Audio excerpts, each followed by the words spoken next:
Welcome to Gorilla Sports Off Court. I am your host for today, Liv Moods, and this is presented by Trusted American Mortgage. Trusted American's salary-based mortgage consultants want to help you get into a better interest rate and lower your monthly payments. So head to trustedamerican.com to see how they can help you save some money today.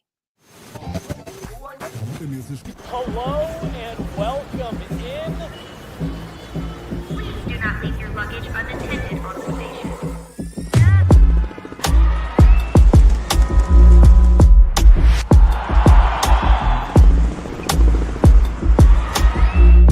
Welcome to the show. What is going on, everybody? Welcome into another Gorilla Sports Off Court. I'm your host for today, Liv Moods, and we are going to be talking about a few different things. One, just kind of looking at the playoffs as a whole right now. As you guys know, there will be trolling in this show. You should have expected that with a gentleman's sweep by the Timberwolves versus the Los Angeles Lakers. That will for sure be happening. But we'll also pause on the trolling and talk a little bit about the future of the Los Angeles Lakers.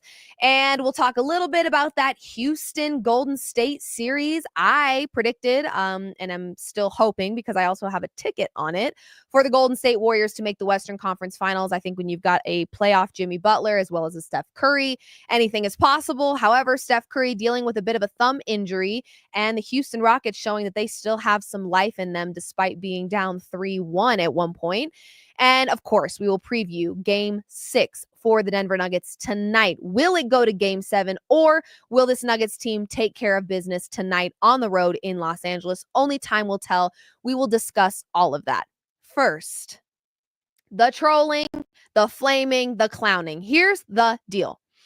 I said it on the last show. I don't care when people disagree with me. I'm making predictions just like the rest of you. I am not a fortune teller, so there are going to be a lot of times that I am completely incorrect. However, when I had stated that the Timberwolves were going to upset the Los Angeles Lakers, the response was overwhelmingly, Liv is an idiot.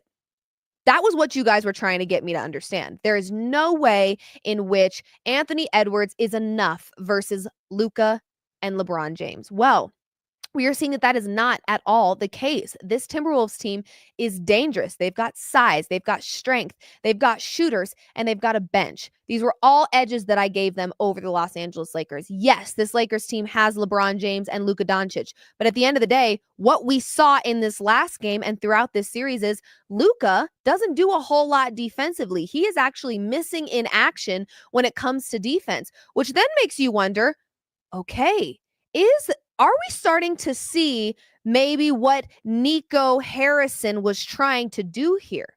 I think at first that trade made zero sense because Luka has done a lot for the Dallas Mavericks, but we've heard Nico kind of try to explain his trade and justify it with defense wins championships. We know this is true. We know that this is true. And Luka kind of dropped the ball quite a bit in this series when it came to defense. You know, offense is great. You need it. Of course, that is a massive part of a game of basketball. But defense is that much more important because at this stage of the season, in the playoffs, all of these teams know how to score. That's why they're here. They all have shooters. They all have benches. Maybe, unless you're the Nuggets and you're kind of struggling in that department still. But defense does win championships, and it is super important. And Luka Doncic not doing a whole lot defensively. We saw JJ Redick actually getting pretty upset with a reporter, and I saw some mixed reviews on this. I saw some people saying, this is not a question that you should ask as a reporter. You know, he knew what he was doing. Of course he did. You think reporters just go in there and just ask these basic questions? No, they want to get some emotion out of these people. They want to get that information. And now in this day and age of social media, they want to get that clip that goes viral. And boy, did it. JJ Redick pregame did not seem super happy with that question, which was kind of alluding to the fact of, hey, JJ, how much are you relying on your assistants? Because there's a lot of people, JJ, that don't agree with your rotations. And honestly, a lot of people feel like that was what lost this Lakers team this series and the game last night was your rotations and how little they made sense and how little they were working. Jackson Hayes, what's up with that? There's a lot of questions people have. And what I am starting to feel is going on here is maybe a little bit of JJ Redick's ego got in the way of his coaching. I think that question really pissed him off. And to prove a point, he doubled down on his rotations that were confusing everybody. And he ultimately cost the Lakers a win against the Timberwolves that would have kept them alive in this series. There's a lot of people frustrated with JJ Redick and the fact that maybe, just maybe, his ego got in the way of his coaching in this series. So let's talk a little bit about JJ Redick, right? I think this is maybe kind of a little bit of an example of the grass isn't always greener on the other side, right? Darvin Ham, a lot of people did not like Darvin Ham as the head coach of the Los Angeles Lakers, but I got to tell you, in his first year as a head coach, he reached the Western Conference Finals. JJ Redick, in his first year as a head coach, was eliminated first round in 5 games. The grass is not always greener on the other side. The Lakers have had a history of coaches and coaching changes. Frank Vogel won an NBA title with Los Angeles. Darvin Ham, like I said, made the Western Conference Finals. JJ Redick lost in the opening round of the playoffs. Is JJ Redick the right fit for LA? I think time will tell. Is Luka Doncic the right fit for LA? Is there a world where we see LeBron James as a Dallas Maverick? Ooh, got you there. Is there a world where you see LeBron James with Anthony Davis and Kyrie Irving in Dallas? Is Nico Harrison's plan one that has to be implemented over the course of a couple of seasons? Maybe at first we didn't make sense of it. We couldn't make sense of it. Maybe at first it did not make sense. But maybe, just maybe, Nico Harrison knew exactly what he was doing because Luka Doncic doesn't play defense for the life of him. And defense does, in fact, win championships. So what is the future of Los Angeles? Without me being a troll, I genuinely would love to know from the audience, where do you go from here? LeBron James is not getting any younger. He's still playing at a very, very high level, but he's not getting any younger. And just today, JJ Redick says the Lakers roster must get in championship shape during the offseason. Feels like there's a little bit of deflection happening there because I do think so much of the loss last night and losing this series had to do with coaching mistakes, rotations, not making a whole lot of sense, not being super strategic with your rotations. So I'm not sure getting in championship shape is going to fix all of the problems we saw with the Lakers in the first round this year. Was that a direct jab at Luka Doncic? We know the Dallas Mavericks were very transparent about the fact that Luka Doncic's shape was a concern for them. Is JJ Redick now throwing jabs at Luka Doncic for his shape, his physical shape? I don't know. It makes you wonder. LeBron James in his post-game interview, very, very interesting what he had to say.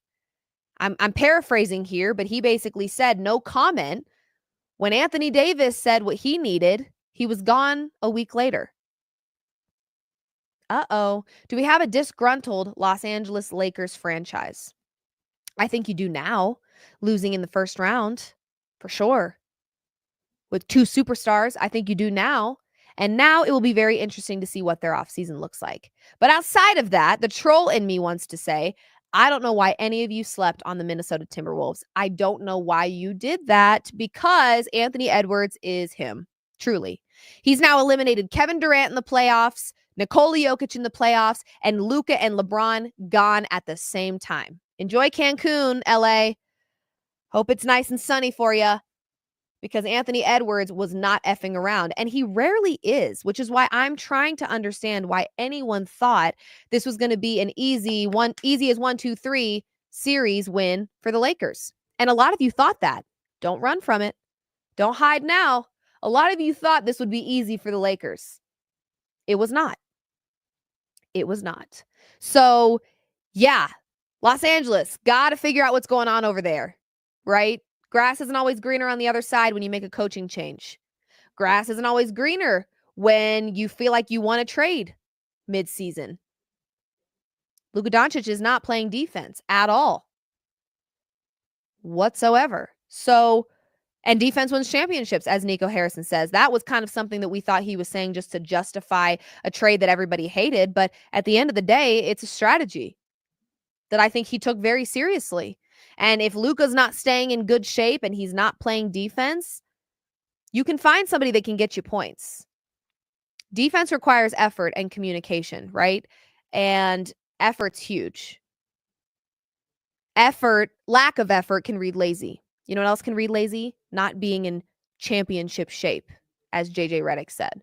So is it all daisies, butterflies, and rainbows over there with Luka in LA? It might not be. No one's saying that it can't be, but it certainly doesn't look like it is right now. So, moving on to the Rockets Warriors series. Here's the deal. The Rockets have some life. The Rockets are talented. No one's ever denied them of that, okay? What you really don't want to see happen with an injured Steph Curry thumb is the Rockets tying this series up because they're young. They've probably got a little bit more endurance than this Warriors team because we know Jimmy got a little banged up. We know Steph's a little banged up. So really, you got to see this Warriors team take it home and handle business. You have to see it. There's really no other option here because the Rockets are not going down without a fight. That is very, very clear. Very clear. Down 3-1, and they absolutely destroyed the Golden State Warriors in that game, in Game 5. So it's kind of now getting to a do or die backs against the wall situation here for both teams, because I do think Game 6 feels kind of mandatory for this Warriors team to get things done. You get to Game 7 against this young Rockets team that's got a little bit more endurance and some healthier bodies. You're kind of in troubleville is how it feels. So you got to get it done, Warriors. If you're going to get it done, you got to do it quickly. But it does. It is a true testament to the grit and the dog that this Rockets team has in them. Now, Dylan Brooks made an interesting comment that I kind of want to get your guys' thoughts on. He was kind of, and I'm going to pull it up so that I don't say the wrong thing. When asked whether or not he was trying to get at Steph's thumb, because as we know, Steph's got a pretty swollen thumb. He's been icing it. He's been kind of, taking care of that. Dylan Brooks then responded to that question and said, if I had an injured ankle, I would attack that ankle every single time. So whatever they're saying on the broadcast, they can keep saying it.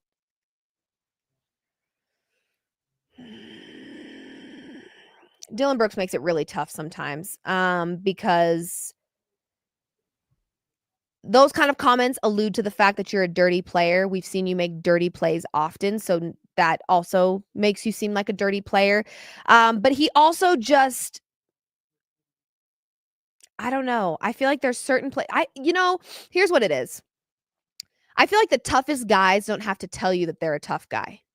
Do you get what I'm saying? It's like the richest men in the world don't have to tell you that they're rich. You know it. You can smell it on them. Nikola Jokic's brothers don't have to tell you that they're tough guys. You know they're about that action. They don't need to tell you that. And they don't tell you that. They're not parading around going, be scared of me, but you are. Dylan Brooks makes little comments and does little things and chirps in certain ways and says certain things and has dirty plays that just make you think, you're a fake tough guy. You're a pretend tough guy. You're not really a tough guy. Because tough guys don't tell you they're tough. They just are. And you can smell it from a mile away. But Dylan Brooks likes to tell you he's a tough guy. He really does. And in so many ways, his response to that question kind of alludes to the fact that he was intentionally targeting an injury, which is dirty.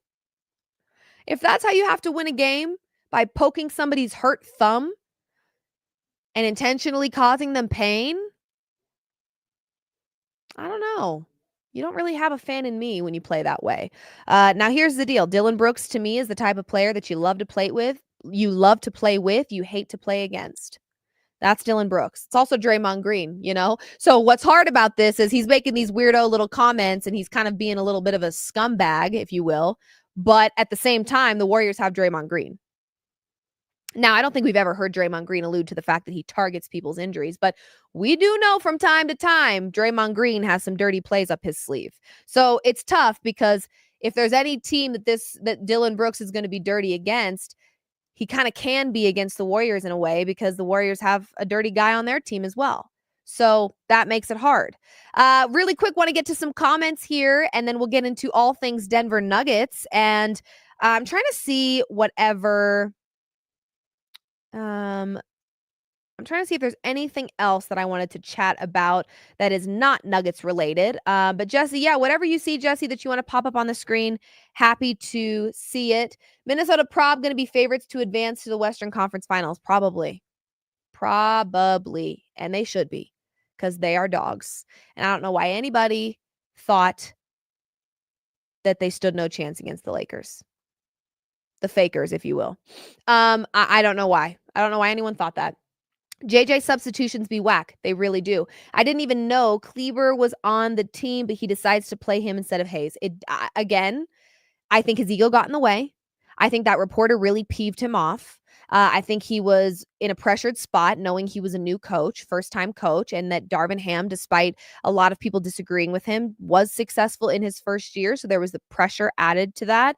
But I think JJ Redick let his ego get in the way. He didn't like a reporter clocking him for a mistake he made as a coach. He did not appreciate that very much. So, yeah, I think his ego affected his coaching. You never want to see that.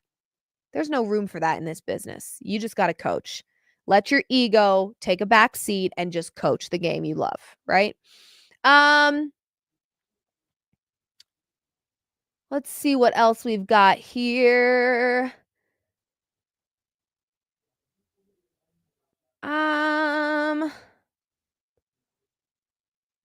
Luka has alcoholic problem. You will all see. What, Virgil?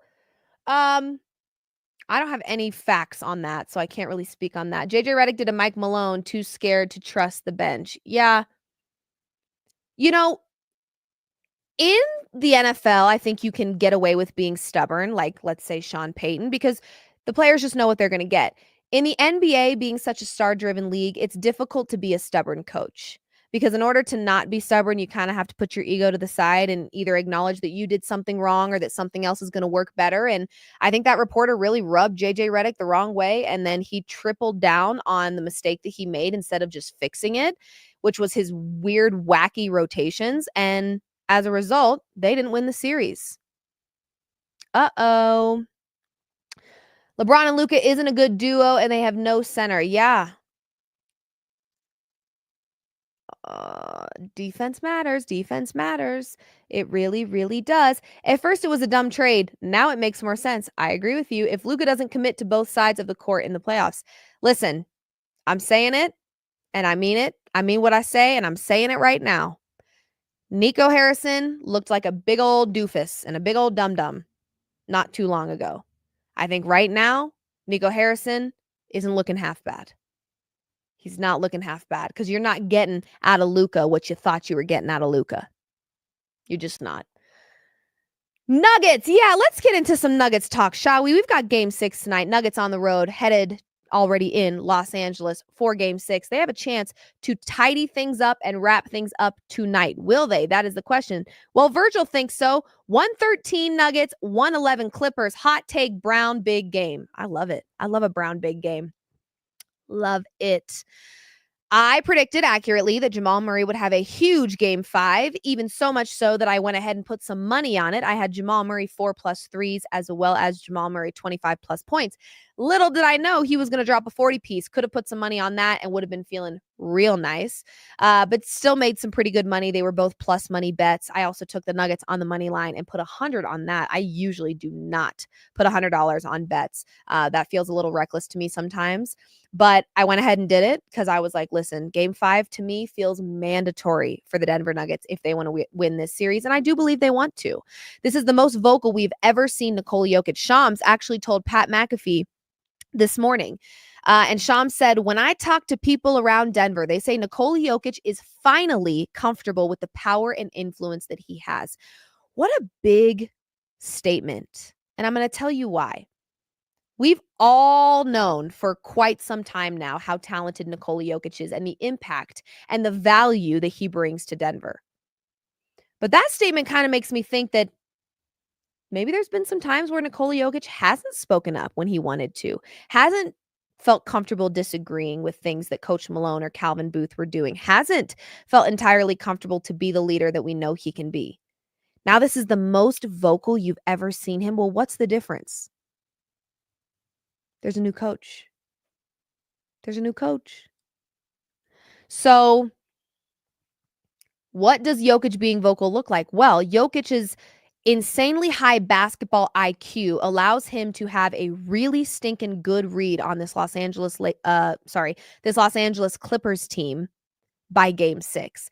Going into game 6 with a Nikola Jokic who has such a high basketball IQ, one of the smartest in the game right now, knows defensive plays before the team running them even does. I'm talking, this man is highly intelligent when it comes to the game of basketball.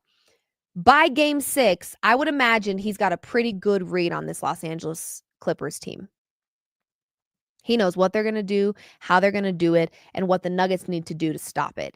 And if what Shams is saying is true, this is the most comfortable Jokic has been with the power and the influence that he has. Therefore, it's the most vocal we've ever witnessed him being in his career. That could go a long way for Denver. When you've got the best player in the world, not just the best player physically in what he can do with his skill, but mentally the smartest basketball player as well, being the most vocal he's ever been in his career.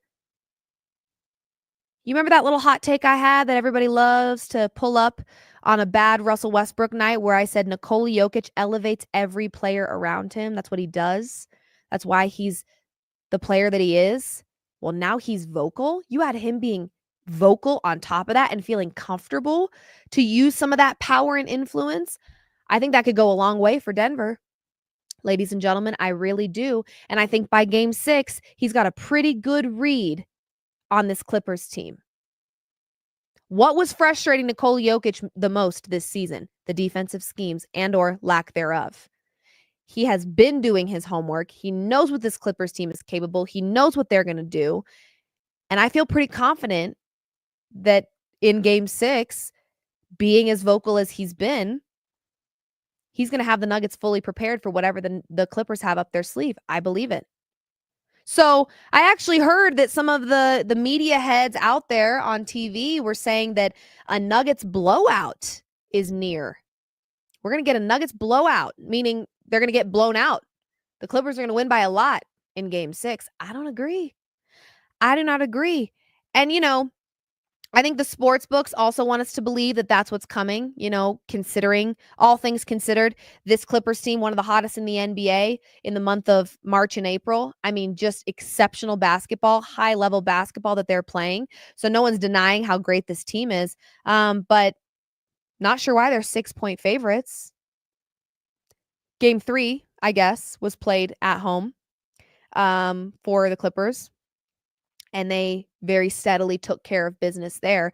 But I would imagine that with a vocal Nikola Jokic, this Nuggets team is just going to get better every game. And we've kind of seen that outside of game 3, of course, because that was just hot mess express. Although I think every team is good for one of those, right? Hopefully that's what we saw with the Warriors last night.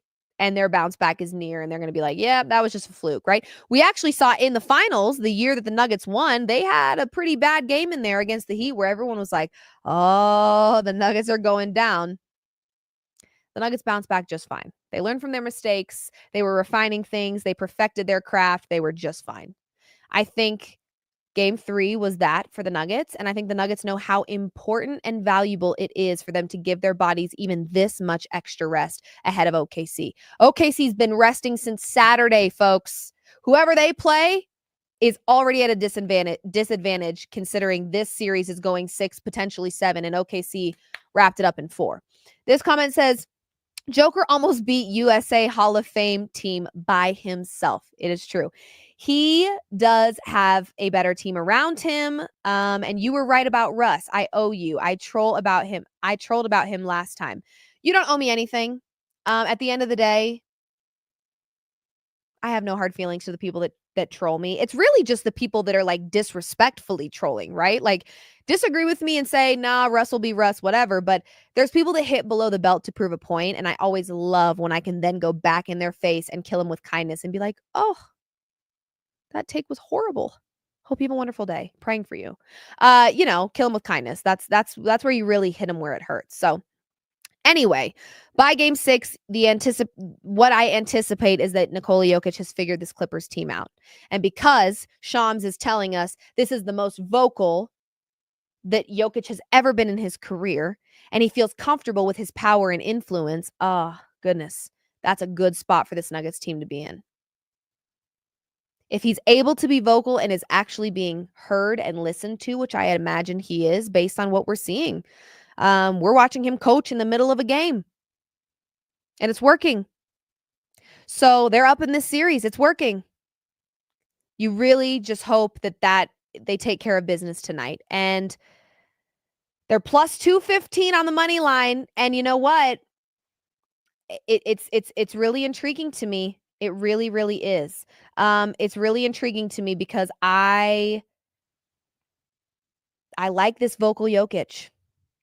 I do. I really, really do. I think that it's going to go a long way for this Nuggets team. And what I saw out of this Nuggets team, not yesterday, but the day before, was a team win. Team! Oh, there is no I in team. I love it. A team win. Where, yes, Jokic had a triple-double. I'm not trying to downplay that. But 13 points for Jokic is not really that many points, okay? That's actually kind of like bare minimum for Nikola Jokic. But you saw other guys stepping up. You saw Jamal Murray lighten it up early. You got a little bit more out of Michael Porter Jr. CB exceptional defensively on James Harden, as well as offensively. He had some big moments. Aaron Gordon. I mean, they're just playing like a team. Everybody knows their role. Everybody's in their lane, and everybody is doing their part in getting a dub. So I'm going to be honest with you. If the Nuggets win, it will be because of a beautiful, perfectly executed, fast-paced third quarter. Mark my words. If the Denver Nuggets are going to win in Game 6 tonight, you will know in the third quarter. I think that will be what sets the tone for them. If you watch them come out of halftime with energy, threes are falling, you've got limited turnovers, they're making their shots, they're getting big stops, they're making plays with that Denver Nuggets energy that we know they're capable of tapping into at any time, but don't always do it. You will know by the third quarter if the Nuggets are cleaning this thing up tonight. Third quarter will be a big one.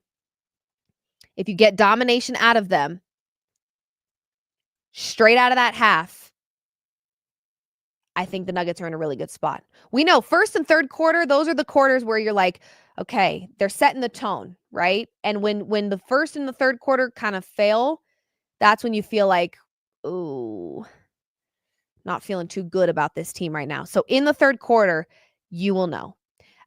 Just if you're a bettor that loves to fade the public loves the Clippers tonight. Not just to win outright, but to cover. You know what I love? I love it when the Nuggets are underestimated. I love it when they're the underdog because they love it when they're the underdog. They thrive in those moments. They really, really do. So I'm going to say it now. I think a Nuggets upset is on the horizon tonight. I really do. It's weird because my gut is saying Nuggets win, but my brain is saying this goes 7.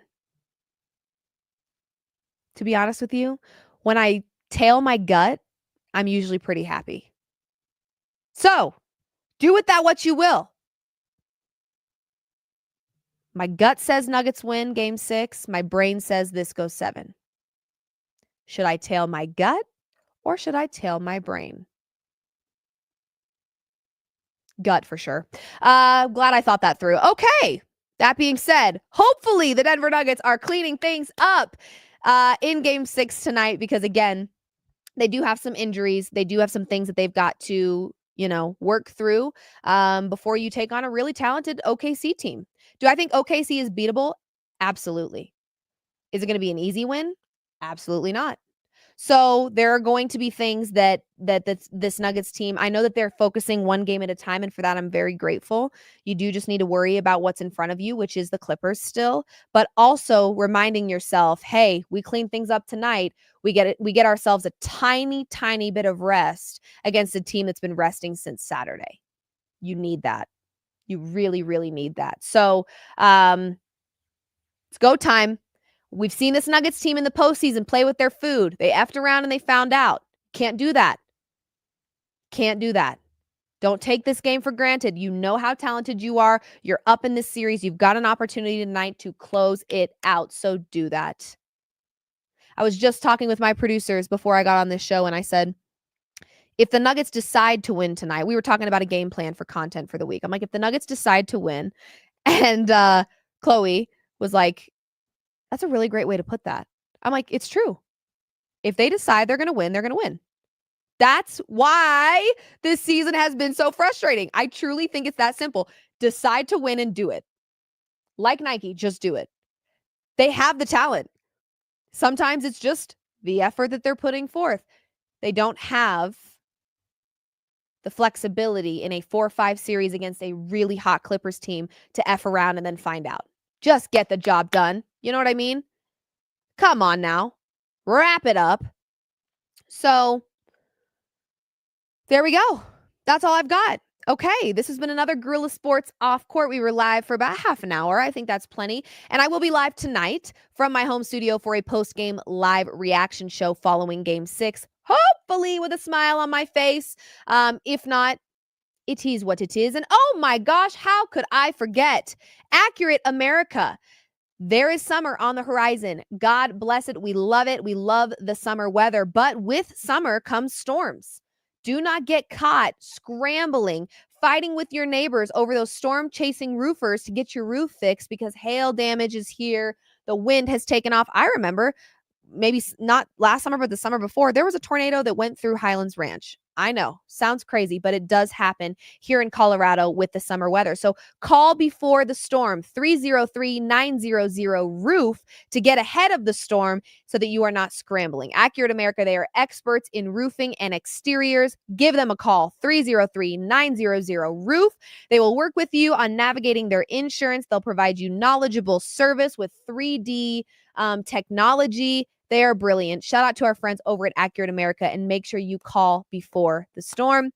This, of course, has been another Guerrilla Sports Off Court.